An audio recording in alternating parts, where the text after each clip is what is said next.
हिंदवी स्वराज्याचे सरसंस्थापक छत्रपती शिवरायांना मानाचा मुजरा करतो। भारतीय राज्यघटनेचे शिल्पकार भारतरत्न डॉक्टर बाबासाहेब आंबेडकर यांना मानवंदना अर्पित करतो। सिद्धिविनायक सेवा फाउंडेशनच्या वतीनं आज उद्घाटित झालेल्या श्री गंगाधरराव फडणवीस मेमोरियल डायग्नोस्टिक सेंटरच्या या लोकार्पण सोहळ्याला प्रमुख अतिथी म्हणून उपस्थित असलेले परमपूजनीय सरसंघचालकजी डॉक्टर मोहनजी भागवत, आपल्या सर्वांचे लाडके नेते आणि मार्गदर्शक माननीय नितीनजी गडकरी, आमच्या मातोश्री श्रीमती सरिता फडणवीस, माझे सहकारी चंद्रशेखरजी बावनकुळे, मंगलप्रभात लोढाजी, पंकज भोयरजी, आशिष जयस्वालजी, खासदार मायाते उनाते, महापौर नीताताई ठाकरे, त्याचप्रमाणे ज्यांच्या संकल्पनेतून आणि ज्यांच्या मेहनतीतून हे सेंटर उभं राहिलं ते आमदार संदीपजी जोशी, त्याचप्रमाणे त्यांना समर्थपणे मदत करणारे श्री अक्षय नाईक, श्री पराग सराफ, श्री रितेश गावंडे, श्रीमती मिनल काळे, श्रीमती वासंतीताई देशपांडे, श्री अनिरुद्ध आंबटकर, श्री महेंद्र भोगावकर, श्री संदीप बारसकर, मंचावर उपस्थित असलेले सर्व आमचे आमदार, लोकप्रतिनिधी, सर्व मान्यवर नागरिकगण, या कार्यक्रमाकरता उपस्थित असलेले सर्व गणमान्य नागरिक, माता भगिनी आणि बंधूंनो, आज अतिशय आनंदाची आणि समाधानाची गोष्ट आहे की 2 वर्षापूर्वी ज्या डायग्नोस्टिक सेंटरचं भूमिपूजन आपण केलं होतं, आज परमपूजनीय सरसंघचालकजींच्या हस्ते त्याचं लोकार्पण या ठिकाणी होतं आहे। आणि अतिशय सुंदर असं हे डायग्नोस्टिक सेंटर, अतिशय आधुनिक अशा प्रकारच्या सर्व मशीन्स ज्याच्यामध्ये आहेत, सर्व सेवा सुविधा आहेत, असं हे डायग्नोस्टिक सेंटर आजपासनं आपल्या सर्वांच्या सेवेत रुजू होत आहे। खरं म्हणजे हे जे काही डायग्नोस्टिक सेंटर उभं राहिलं, याच्या पाठीमागे संपूर्ण जी मेहनत आहे ती संदीपजींची आहे। संदीपजींनी ही सगळी टीम उभी केली आणि या टीमच्या माध्यमातून अतिशय कमी वेळामध्ये हे डायग्नोस्टिक सेंटर उभं केलं। ज्यावेळी डायग्नोस्टिक सेंटरच्या संदर्भात त्यांनी मला सांगितलं की आपण असं ठरवलं होतं की एखादं चांगलं डायग्नोस्टिक सेंटर झालं पाहिजे, तर आता मी त्याचा पाठपुरावा करतोय, मी ते करतोय आणि त्याला माझी इच्छा आहे की स्वर्गीय गंगाधररावजींचं नाव द्यायचं। त्यावेळी अर्थातच आम्ही यापूर्वी कधीच वडिलांच्या नावाने कुठलीही अशा प्रकारची वास्तू किंवा कुठल्या स्मृतीमध्ये कुठलं कार्य हे केलं नव्हतं। त्यामुळे याला आता परवानगी द्यायची नाही द्यायची असा एक प्रश्न नक्कीच मनामध्ये होता। मी त्याला सांगितलं की आपण दुसरं कुठलं नाव देऊ, पण त्याचा फार आग्रह होता। आणि मग मी संदीपला सांगितलं की आता तू जाऊन माझ्या आईची परमिशन घे, आईने परवानगी दिली तर तू निश्चितपणे मग त्या नावाने कर। आणि मग संदीपने जाऊन आईला पटवलं आणि आईची परवानगी घेतली आणि या ठिकाणी आमचे वडील गंगाधरराव फडणवीस यांचं नाव या ठिकाणी दिलं। खरं म्हणजे स्वर्गीय गंगाधरराव फडणवीस यांच्याबद्दल माझ्यापेक्षा अधिक माननीय नितीनजी आणि परमपूजनीय मोहनजी सांगू शकतील, कारण त्यांनी अगदी जवळून त्यांना पाहिलेलं आहे। त्यामुळे मी त्यांच्याबद्दल काही सांगणं हे योग्य देखील नाही, पण मी एवढंच सांगू शकतो की जेवढं काही मी कमी वयामध्ये त्यांचं कार्य पाहू शकलो त्याचा खूप मोठा परिणाम हा माझ्या जीवनावर झाला आणि एक प्रकारे समाजकार्य करण्याची प्रेरणा आणि निस्वार्थ कार्य करण्याची प्रेरणा आणि विशेषतः जो काही माझा राष्ट्रीय स्वयंसेवक संघाशी संबंध आला, त्यानंतर राष्ट्रीय विचारांशी जो काही संबंध आला, या सगळ्या गोष्टी केवळ वडिलांमुळेच त्या ठिकाणी घडल्या। त्यांना पाहूनच या सगळ्या गोष्टी खरं तर होऊ शकल्या आणि म्हणून माझ्याकरता नेहमीच एक प्रेरणास्त्रोत म्हणून मी माझ्या वडिलांकडे बघितलेलं आहे। आणि आज हे अतिशय सुंदर असं डायग्नोस्टिक सेंटर जे सिद्धिविनायक फाउंडेशनने तयार केलं, त्याला त्यांचं नाव दिल्याबद्दल आमच्या संपूर्ण कुटुंबाच्या वतीने मी संदीपजींचं आणि त्यांच्या संपूर्ण टीमचं मनापासून या ठिकाणी त्यांचे आभार मानतो. हे जे काही डायग्नोस्टिक सेंटर तयार केलेलं आहे याच्यामध्ये सगळ्यात महत्त्वाचं आहे की अतिशय आधुनिक अशा प्रकारच्या सगळ्या मशीन्स उपलब्ध आहेत.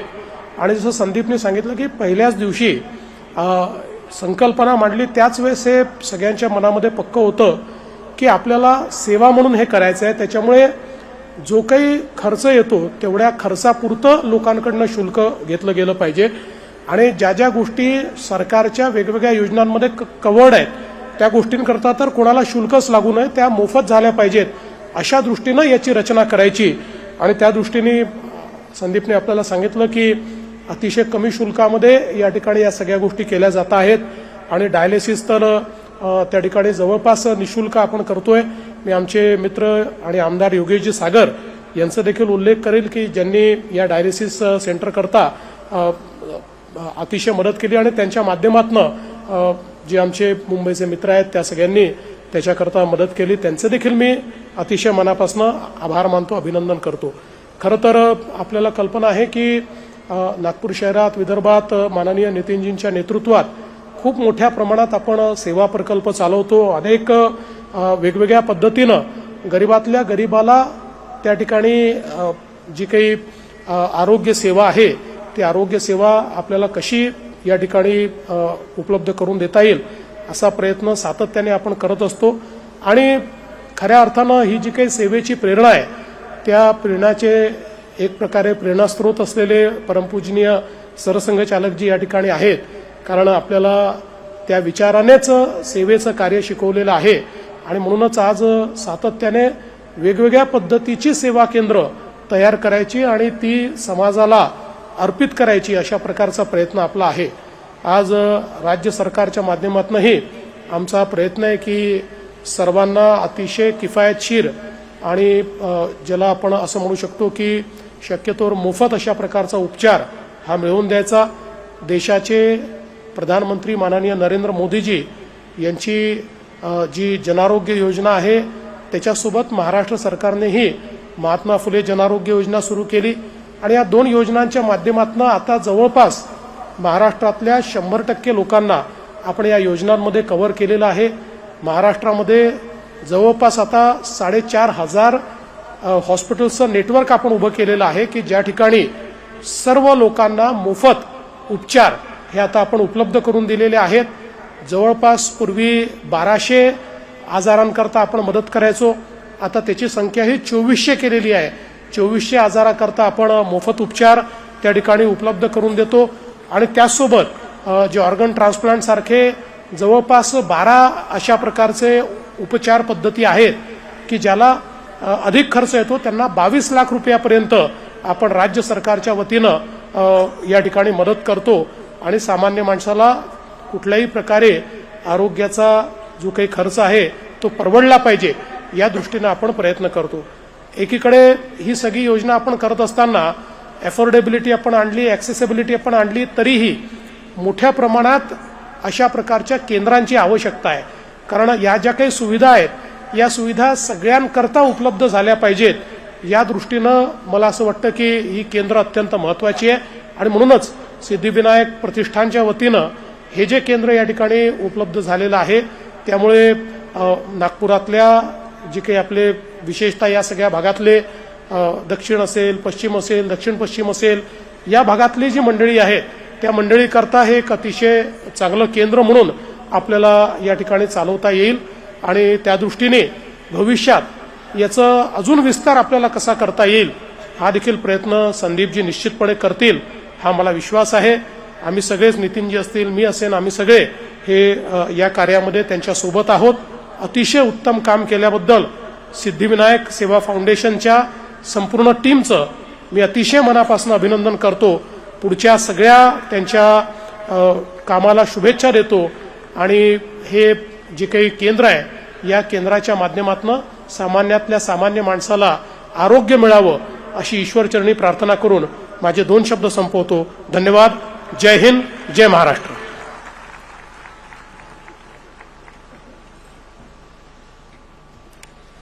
मनापासून धन्यवाद आदरणीय देवेंजी.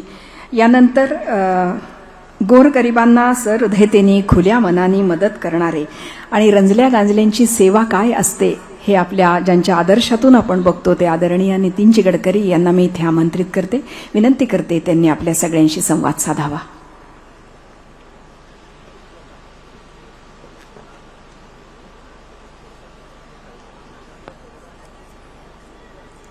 परमपूजनीय डॉक्टर मोहनजी भागवत, आदरणीय देवेंद्रजी, आजच्या कार्यक्रमाला विशेष रूपाने उपस्थित असणाऱ्या आदरणीय सरिता वहिनी, आदरणीय चंद्रशेखर बावनकुळे, मंगलप्रसादजी, आदरणीय आशिषजी, पंकजजी, आपल्या नवीन खासदार मायाताई, महापौर नीताताई ठाकरे, आपल्या सिद्धिविनायक ट्रस्टचे अध्यक्ष संदीप जोशी, त्यांचे सर्व पदाधिकारीगण आणि उपस्थित बांधवांना आणि बहिणींना, आजच्या दिवशी खरं म्हणजे एक अतिशय समाधानाचा आणि आनंदाचा हा दिवस आहे. पहिला समाधानाचा याकरता आहे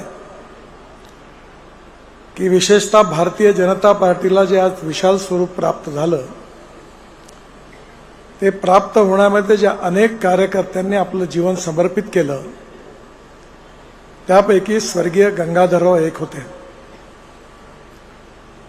मी नागपूर युनिव्हर्सिटीमध्ये स्टुडंट लीडर असताना, विद्यार्थी परिषदेचं काम करत असताना माझा गंगाधररावांशी विद्यार्थी संघाच्या निवडणुकांमुळे जवळून संबंध आला आणि लॉच्या 3ऱ्या वर्षाला असताना मी पश्चिम नागपूरमधून विधानसभेला निवडणुकीला उभं राहिलो. त्यावेळी गंगाधररावांच्याच घरी राहायचो आणि वहिनींकडनं रोज दुपारी 2 वाजता 3 वाजता जेवण घ्यायचो. पूर्ण त्यांच्या मार्गदर्शनाखाली मी ती निवडणूक लढवली आणि नंतर अनेक वर्ष नागपूर शहराचे महामंत्री म्हणून देखील त्यांच्याबरोबर काम करण्याची संधी मला मिळाली. अतिशय प्रतिकूल काळामध्ये गंगाधररावांनी भारतीय जनता पार्टीचं आणि भारतीय जनसंघाचं काम केलं. त्यावेळी यश जवळपास मिळण्याची शक्यता नव्हती.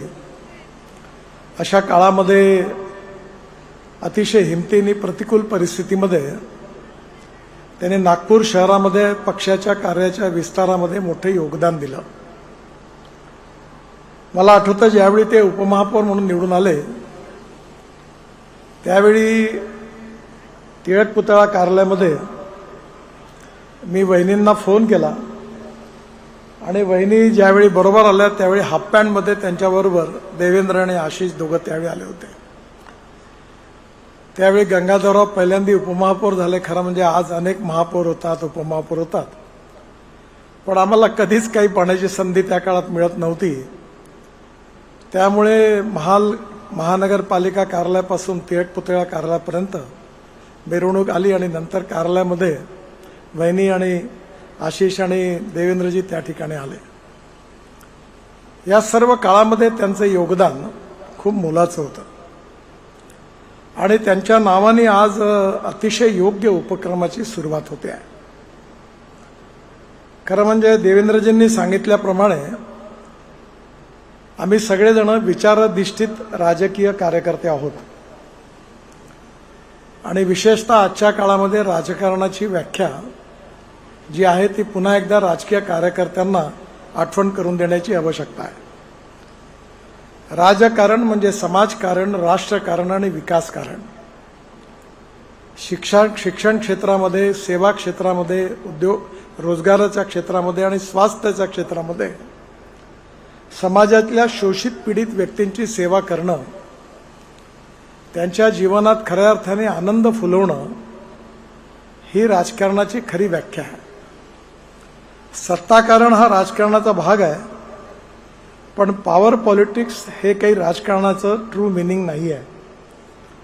आणि म्हणून पंडित दीनदयाल उपाध्यायांनी सांगितल्याप्रमाणे या समाजातला जो शोषित आहे, पीडित आहे, दलित आहे, सामाजिक आर्थिक शैक्षणिकदृष्ट्या मागासलेला आहे, त्याला परमेश्वर मानून त्याची निरंतर सेवा करत राहिलं पाहिजे आणि ज्या दिवशी त्या व्यक्तीला रोटी कपडा आणि मकान मिळेल त्या दिवशी आपलं कार्य पूर्ण होईल असं पंडित दीनदयाल उपाध्याय यांनी आपल्या अंत्योदयाच्या सामाजिक आर्थिक चिंतनात विचार आमच्या सगळ्यांच्या समोर आदर्श म्हणून ठेवलेला आहे. आणि त्या विचाराच्या अनुरूपच जसं तुकाराम महाराजांनी आपल्याला सांगितलं की जे का रंजले गांजले त्यासी म्हणे जो आपुले तोची साधू ओळखावा देव तेथेची जाणावा, या उक्तीप्रमाणे दरिद्र नारायणांची आणि गरिबांची सेवा करणं त्याकरता गंगाधरांच्या स्मृतीप्रित्यर्थ या उपक्रमाची सुरुवात झालेली आहे. परिस्थिती खूप वाईट आहे. आज अनेक लोक औषधं घेऊ शकत नाहीत.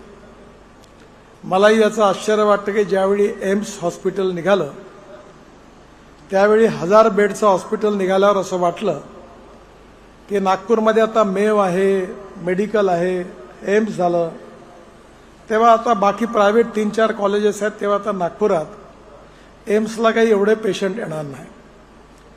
पण आता एम्समध्ये पण जागा उपलब्ध होत नाही, बेड मिळत नाही. आणि विशेषतः डायग्नोसिसच्या बाबतीमध्ये अशी स्थिती आहे की गरीब माणसाला शासकीय हॉस्पिटलमध्ये अनेक वेळा अडचण होते.